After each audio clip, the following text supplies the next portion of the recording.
ఇప్పుడు మన భూములు తిని తినక సంపాదించుకుంటాము, ఏదో ఉండి లేక కూడబెట్టుకొని పాస్బుక్ చేపించుకుంటాము. ఇప్పుడు పాస్బుక్లు చెల్లవు, రీసెర్చ్ చేసి కావాలని అంటారు. రీసెర్చ్ చేయించుకున్న తర్వాత వాళ్ళేమో ఒరిజినల్ పెట్టుకుంటారు, డూప్లికేట్ మనకి ఇచ్చి మాకేమో ధైర్యము మనకు ఉన్నాయి.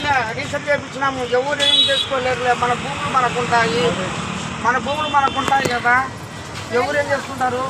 ఏం లేకపోతే కదా కబ్జా తీసుకునేది.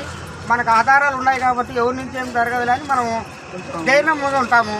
వాళ్ళు ఒరిజినల్ పెట్టుకొని భూమి మనం ఇస్తే ఈ పేద కుటుంబాలు ఇంకా ఆత్మహత్య చేసుకొని చచ్చిపోకపోతే ఏముంది? ఎండకు గాలికి జాన పుట్టకి ఎంతో కష్టపడుకొని నిలబెట్టుకుంటే వాళ్ళు రీసెర్చ్ చేసుకొని పట్టా చేసుకొని నీకు లేదు, సంబంధం లేదు, ఇది మాది అని కబ్జా చేసినప్పుడు పేద కూడా ఏం చేస్తాడుగా? ఎక్కడ పోయినా న్యాయం జరగదు. ఇంక ఎందుకు సావడం బెటర్ అట్లా అని చెప్పి పురుగుల మందులు తాగి భార్య బిడ్డలు ఇంతతోనే సమాప్తం అని ముగించుకుంటారు.